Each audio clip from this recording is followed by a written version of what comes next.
পাখি আকাশে নীরব আপোষে ভেসে যায়।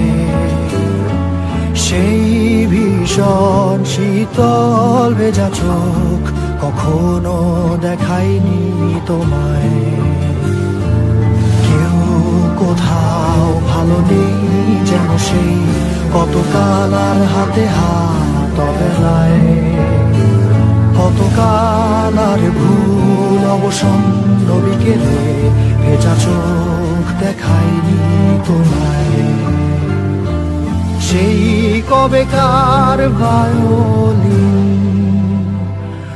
বেজে যায় কতদিন প্রাণে চাপা ঢেউ দেখেনি আর কেউ।